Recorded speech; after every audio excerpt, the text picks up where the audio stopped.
రాష్ట్రం వేల కోట్ల రూపాయల లోటులో ఉందని చెప్తున్న ఏపీ సీఎం చంద్రబాబు ఖర్చు మాత్రం విచ్చలవిడిగా పెడుతున్నారు. క్యాంపు ఆఫీసు డెకరేషన్, ఛాంబర్ ఆధునీకరణ, విదేశీ టూర్లు, చార్టెడ్ ఫ్లైట్ ప్రయాణాలు, కొత్త కాన్వాయ్, ఇప్పుడు సరికొత్త హంగులతో బుల్లెట్ ప్రూఫ్ బస్సు. ప్రజల సొమ్ముతో సోకు చేయడానికి చంద్రబాబు తర్వాతే ఎవరైనా అని రాజకీయ విశ్లేషకులు అంటున్నారు.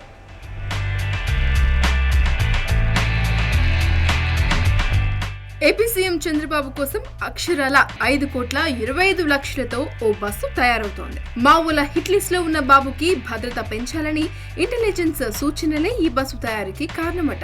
చండీగఢ్ లోని జేసీబీఎల్ కంపెనీలో బస్సు తయారీ పనులు జరుగుతున్నాయి.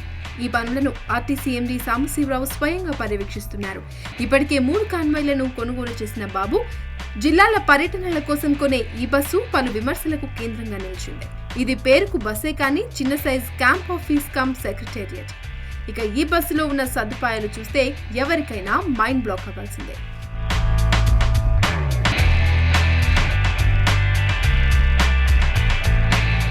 సెంట్రలైజ్డ్ ఏసీ, ఆకర్షణీయమైన interior designing, ultra lighting, seat belt తో కూడిన ప్రీమియర్ లెదర్ సీట్లు, ప్రతి సీటుకు పైభాగంలో లగేజ్ కాంపార్ట్మెంట్, ప్రత్యేక ఏసీ వెంట్స్ అండ్ లైట్స్, సీటుకి ముందు భాగంలో అమర్చిన touch screen infotainment system, stretch చేసుకునేందుకు వీలుగా ఫుట్ రెస్ట్, భోజనం చేసేందుకు ల్యాప్టాప్లు పెట్టుకునేందుకు వీలుగా ముందు సీట్లకు ఏర్పాటు చేసిన ఫోల్డబుల్ ట్రేలు, ఇండిపెండెంట్ స్టడీ ల్యాంప్స్, ఇలా విశాలవంతమైన లిస్టు చూస్తే దంగైపోవాల్సిందే.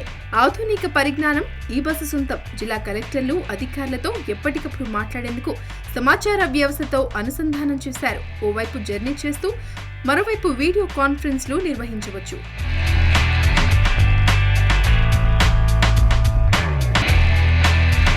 వైఫై సౌకర్యం ఉంటుంది. వీటితో పాటు బస్సులో టీవీలు, ప్రత్యేక జనరేటర్ కూడా ఉంటాయి. ఇక తుపాకీ, బుల్లెట్లు ఈ బస్సును ఏం చేయలేదు. ల్యాండ్ మైన్ పేలిన బస్సు చెక్కు చెదరదు. అత్యవసర సమయాలలో డ్రైవర్ సీటు నుంచి లోపలికి మెసేజ్ పంపొచ్చు. లోపల అమర్చిన సీసీ కెమెరాలు చుట్టూ ఏం జరుగుతుందో ఎప్పటికప్పుడు రికార్డ్ చేస్తాయి. ఒక్క మాటలో చెప్పాలంటే ఇది నేలపై ప్రయాణించే ఎయిర్ ఫోర్స్ 1 లాంటిదన్నమాట. ఇక బాబుగారి బెడ్రూమ్ 5 స్టార్ హోటల్ ను తలదన్నుతుందట. ఫ్రిడ్జ్ తో చిన్నపాటి చికెన్, మినీ బ్లడ్ క్యాంప్ కూడా ఉంటాయి. మొత్తానికి అదిరిందయ్యా చంద్రం అనిపిస్తున్నారు మన బాబుగారు.